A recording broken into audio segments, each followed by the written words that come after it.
A gente sabe que o mundo está cada vez mais competitivo. Foi por isso que a FCE Unifiel criou uma pós-graduação para quem quer mais, dinâmica, interativa e digital, com conteúdo relevante e professores, mestres e doutores que falam a sua língua. Perto de você sempre tem um polo com toda a estrutura para transformar seu potencial em carreira sólida, com mensalidades que cabem no seu bolso. Se você tem garra e quer evoluir na sua carreira, vem para a FCE Unifiel.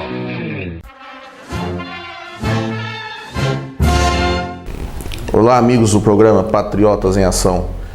Como prometido, gravação do segundo bloco com o professor Tadeu França. Pessoal, para quem não conhece o Tadeu França, ele, além de escritor, professor, bom político, também tem uma particularidade, é um bom cantor.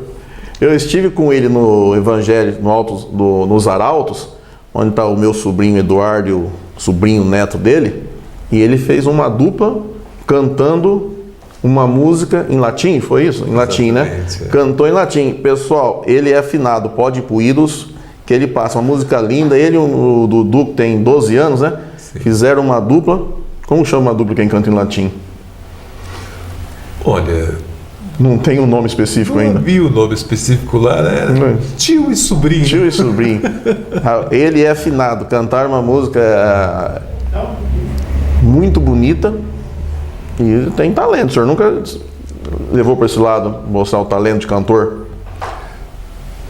Eu penso assim que o mais importante, os dons que Deus dá para cada um, exercitá-los. Mas não nada sob o aspecto profissional. Mas foi bonito, foi bonito. Chamou atenção na mesa, pessoal. Professor Tadeu, seu relacionamento com o ex-prefeito Silvio Barros, que você foi com Silvio Barros pai. Sim. Certo? Então você estava lá na Câmara, ele até falou, chegou, cobrou o empenho do senhor quanto ao trabalho lá no Jardim Alvorada. Aí como que foi o seu relacionamento com ele? Como que desenvolveu daí essa valorização do Jardim Alvorada? Na realidade, nós elaboramos um elenco de prioridades. Primeiro deles, o problema era água, pavimentação. Consequentemente, né, com galerias pluviais, rede de esgotos que era tão indispensável, escola de preparação de mão de obra para ensejar essa formação profissional. Em síntese, a Associação dos Moradores de Jardim Alvorada passava o elenco das necessidades que eu observava, e muitas deles eles que me passavam. Readequação das linhas de ônibus, Jardim Alvorada e assim por diante. Mas, na realidade, naquele 1 ano de um mandato que faltava para Silvio Barros, não foi possível passar para o papel, na forma de projetos, todas essas necessidades básicas. Houve apenas um esboço que foi legado para o sucessor dele, João Paulino Vieira Filho, que foi o prefeito eleito pela Arena em 1976 para administrar Maringá. Eu fui eleito vereador pelo MDB. Então, nós tivemos, assim, grandes pessoas com aquela sabedoria capaz de orientar um jovem que estava dando os primeiros passos no mandato político.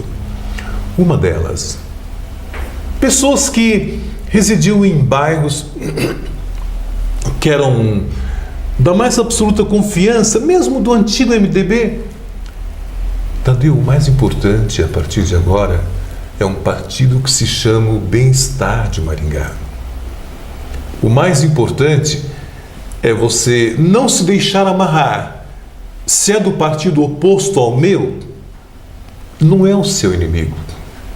Terminada a campanha eleitoral, todos têm que abraçar, têm que se dar as mãos, no sentido de viabilizar o melhor.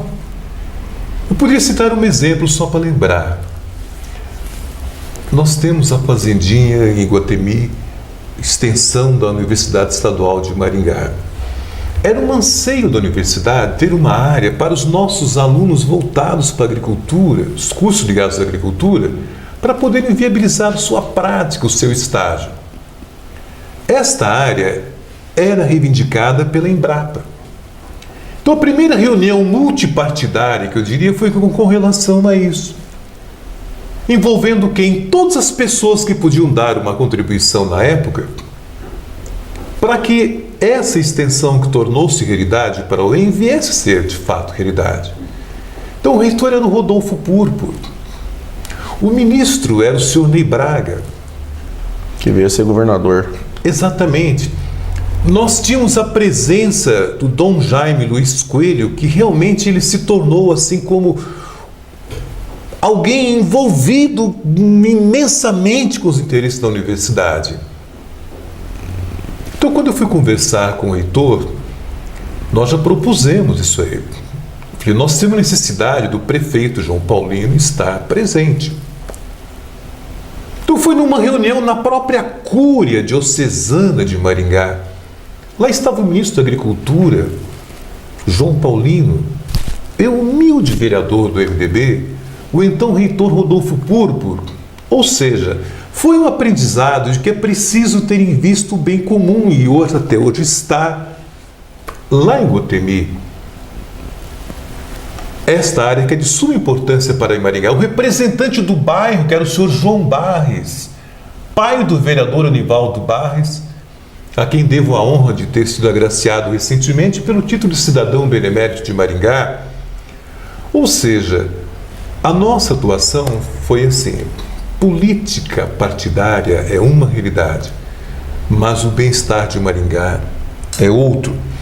E foi assim que, na gestão do João Paulino Vieira Filho, foi possível consolidar o projeto Cura 3, que previa uma transformação de infraestrutura em todo o Jardim Alvorada. Um vereador da Arena, este humilde vereador da época do MDB, que ele, atendendo aos reclamos constantes naquelas reportagens imensas publicadas pelo Diário do Norte do Paraná, ensejou o maior processo de mudança neste que era o mais pobre, mas que se tornou hoje o bairro moderno que tanto orgulho causa a esta verdadeira cidade-bairro encravado em Maringá. É o mais populoso de Maringá hoje, né? Exatamente. E é um bairro realmente muito bonito, está modificando muito lá, tanto lá quanto o Mandacaru também está ficando muito bonito, aquelas avenidas, estão valorizando realmente o bairro. E muita gente. Eu tive a oportunidade também de dar aula na unidade Polo, eu dei aula lá nesses anos 2000 agora, e também logo que eu me formei nos anos 90, passei por lá. E vamos falar uma coisa. Tadeu França, vereador, como surgiu a caminhada para deputado estadual? Como foi? O senhor teve um auxílio do prefeito que pediu para você ser candidato? Foi para os amigos do Alvorada? Como que começou essa história e essa caminhada? Não, auxílio do prefeito, absolutamente nada, porque politicamente ele era da Arena, eu era do MDB. Eu comecei a trabalhar também, nos finais de semana, em cidades da região, ajudando a fundar, na época, que houve uma passagem, que o senhor Mozart se lembra muito bem, do MDB para o PMDB. Então nós tínhamos que refundar os partidos, readequá-los. Então foi o contato, o conhecimento com líderes, desde Paissandu, Sarandi, estendendo-se pelo Vale do Ivaí e por muitos municípios da nossa micro-região polarizada por Maringá, que fomos estabelecendo contatos. O meu mandato de vereador durou 6 anos. Por quê?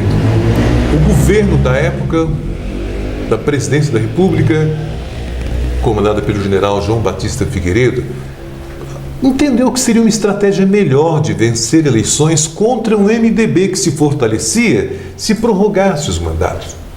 Então foram 6 anos como vereador. Para sair a deputado estadual, eu consultei primeiramente essa associação dos moradores do Jardim Alvorada. Apoios dos chamados conselheiros que eu tinha em outros bairros. Eu poderia citar em vários bairros, por exemplo, lá na Vila Nova, aquela região, tínhamos lá o Santos Soares, ele era um dos conselheiros. Então eu ia ouvindo essas pessoas. Na época o Marcelo, que é meu sobrinho, ainda era bastante jovem, mas é uma grande esperança que aqui está ao meu lado. Então nós queremos destacar esse papel importante. E dizer que, na realidade, o trabalho eleitoral é assim que começa. Quem deixa para fazer campanha depois do início da candidatura não consegue sucesso. É difícil. É difícil. Tem que fazer o trabalho, organiza uma associação aqui, outra lá, é dessa forma. Precisa de orientação também. Exatamente. Muita orientação. O senhor foi com que governador? Era o Ney Braga já, quando o senhor assumiu como deputado? Ou era o Richa? Foi o José Richa. José Richa? Foi aquele... O Ney Braga era o governador, ele licenciou-se do cargo para sair candidato ao Senado. Juntamente, o candidato a governador era o senhor Saul Raiz. Tinha um bom relacionamento com o José Richa? Sim, perfeitamente. Bom, era um grande... Temos um grande respeito, e os MDBistas e PMDBistas do Paraná sempre terão uma lembrança. Quando eu comecei a trabalhar na UEM, meu primeiro emprego foi na UEM. Era o José Richa, o governador. Era muito bom. Era muito bom mesmo, ele como governador, o salário era bom, pagava em dia. E era um homem que tinha muita honra no que falava. Ele conversava, como nós estamos conversando aqui. Um mês após a posse dele, os professores fizeram a primeira greve. Ele observou aquilo. Eu era o único professor da rede estadual de ensino que era deputado estadual. Ele me chamou ao palácio. Tadeu, o que os professores estão querendo que eu não consegui entender? Eu expliquei para ele rapidamente várias reivindicações, mas eles tinham um piso de 3 salários que, de repente, deixou de ser cumprido. Era um compromisso de governo. Mas é esse o problema, Ele não tinha praticamente nem tomado pé concretamente da situação. Ele pegou o telefone e ligou para o secretário das Finanças. Olha, o senhor França está dizendo que era um compromisso de governo, piso de 3 salários mínimos para o magistério do Paraná. É para começar a pagar. Mas nós nem tomamos pé das finanças ainda inteiramente. Compromisso é para começar a pagar. Primeira visita que ele fez a Maringá, Marcelo, e ele tinha a prática, os deputados mais votados em cada cidade sempre estavam ao lado dele. Então estava o Ferrari Júnior e eu ao lado do governador. E um colega professor da UEM começou a jogar moedas na cabeça do governador. De respeito. O que ele fez? Lá estava também o coronel Almeida Garré, que era o chefe da Casa Militar do governo. Perguntou para o governador: quer que eu pegue? Ele respondeu que não. Nós haveremos de tratar os professores de um modo diferente no governo. E não permitiu que a segurança pessoal detivesse aquele professor que estava tirando moedas na cabeça dele. Depois, qual foi a resposta que ele deu? Na reunião com os professores: nós queremos uma nova política de relacionamento com os professores do Paraná. Eu recebi umas moedas na cabeça. Eu espero que não seja essa a nossa prática. E espero que não seja isso que aquele professor que tirou as moedas ensine para os seus alunos. Mas quanta diferença de tratamento do político de antigamente para o de hoje. Muita diferença, hein? Certo, daí o senhor passou para deputado federal. E essa trajetória, como que ocorreu? Você teve na Constituinte também de 88.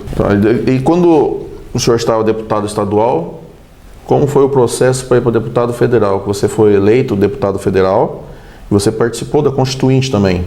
Como foi esse processo? Bom, como deputado estadual, uma das grandes preocupações que eu tive foi a situação dos municípios. Tanto é que eu fui presidente da CPI da falência dos municípios. Era o estado de insolvência, aqueles prefeitos desejosos de atuar, de trabalhar, sem a menor condição, que nós temos aí do modelo perverso. Os recursos se concentram de tal maneira na União que os prefeitos são pedintes. Batem as portas dos governos estaduais, do governo federal. Infelizmente, não foi possível ainda adequar modelos dos países desenvolvidos em que os municípios são fortes, os estados são fortes. que o modelo federativo dos países desenvolvidos é uma realidade totalmente diferente do que acontece aqui no Brasil. E o nosso trabalho foi esse trabalho do cotidiano, foi de ouvir, dialogar, visitar, principalmente os locais onde havia maiores sofrimentos no Estado. Trabalho voltado fundamentalmente para os pequenos, para os oprimidos. Quando, na segunda metade do mandato como deputado estadual, a grande palavra de ordem no Brasil era um tempo novo. O país saiu das frustrações que foram a mobilização e o anseio popular por eleições diretas, com o não atendimento da emenda proposta por Dante Oliveira por diretas já. Então, o grande anseio qual era o preconizado pelo nosso grande líder Ulisses Guimarães? Vamos escrever uma Constituição democrática para o Brasil. E foi nesse esboço que eu me pus e passei a ter um anseio muito grande com os nossos companheiros do MDB e do PMDB de tantas cidades da região, de contribuir participando desse momento tão importante que era escrever a nova Constituição do Brasil. Foi um trabalho árduo, foi um trabalho difícil, foi um trabalho de ouvir praticamente a sociedade brasileira, mas tinha que enfrentar a disputa com nomes consagrados não só em Maringá, mas na região. Por exemplo, a primeira pessoa que eu conversei na época foi Horácio Racanello. Propus para ele, doutor, ele lecionava na UEM, como eu também lecionava, nós poderíamos fazer um trabalho conjunto. Eu tenho grande respeito por essa figura maringaense, doutor Horácio Racanello Filho. Lamento que ele não tenha jamais conseguido vencer uma eleição, mas por falta de planejamento ou a disputa correta no momento certo, porque capacidade ele tinha de sobra. Quando ele era para ser vereador, saiu deputado estadual. Quando era para sair para estadual, saiu a prefeito. Posteriormente, foi um desencontro. Falei, se nós dois, que somos professores da UEM, eu sairia para deputado federal e você comigo é deputado estadual, ó, doutor Horácio, nós iríamos nos eleger dentro de Maringá. Falei, não, Tadeu França, mas eu já estou agora com o mesmo plano que você de sair deputado federal. Fomos candidatos. As urnas mostraram que a estratégia não foi a melhor para ele. Então, conseguindo me eleger deputado federal constituinte em 1986, foi realizada toda aquela mobilização social. O país inteiro se fazia representar em Brasília. Nós tínhamos 5 comissões temáticas maiores. Eu participei da Comissão da Família, Educação, Cultura, Esportes, Ciência e Tecnologia. Bastante. Você está vendo que é um amplo leque. Dentro dessa grande comissão temática, era feita uma escolha. No meu caso, fiz a escolha pela educação. Por quê? Pelo fato de ser professor e tentar levantar algumas bandeiras, como fixar verbas na Constituição para a educação em termos federais, em termos estaduais e municipais. Lutar pela valorização dos professores. O que precisa muito, viu? Exatamente. Os professores estão super desvalorizados. Sim. E, consequentemente, desmotivados, em grande parte. É preciso realmente revitalizar, sem sombra de dúvida, esta área, sem a qual nenhum país conquista um estágio maior de progresso. Sem professor. Os países que investiram em educação são países que são os chamados do primeiro mundo. Ou nós apostamos em educação, ou nós não teremos como chegar a um estágio efetivo de pleno desenvolvimento. Tivemos um trabalho muito grande, ouvindo Na época, as sessões não eram transmitidas pela televisão, nós não tínhamos informática, mas o Congresso Nacional fervia das mais diferentes formas de reivindicação, cobranças e buscas de novos modelos. Por exemplo, a questão fundiária brasileira. Todos nós respeitávamos e respeitamos o direito de propriedade. Quem produz tem que ser valorizado. Mas o Brasil, como qualquer país desenvolvido, tem que passar por um novo modelo fundiário. Às vezes eu menciono isso para que nossa gente perceba que o Congresso Nacional do meu tempo não é que era um exemplo de honestidade. Nós tínhamos problemas sérios naquele tempo. O Brasil sempre teve, né? Sim. Só que não são comparáveis aos escândalos que vieram posteriormente até os dias de hoje. Hoje está insuportável. O cidadão brasileiro não aguenta mais. O Congresso Nacional passou a ser uma grande delegacia nacional de investigações. Tanto é que nós temos aí as listas dos deputados e senadores que constam na Lava Jato. Como eu gostaria que os nossos eleitores não votassem naqueles que estão catalogados na Lava Jato. Porque aqueles já provaram que não mereceram os votos. Provar que são ruins, incompetentes. Exatamente. Mas na época nós tínhamos nossos problemas também. Contra a mudança de qualquer modelo fundiário para o Brasil, contra qualquer planejamento agrário, eram feitos leilões de gados. Brasília não é região de pecuário, mas os leilões eram feitos lá. Acontecia. Milhões, os eleitores se lembram. Os defensores contra qualquer modernização agrária nesse país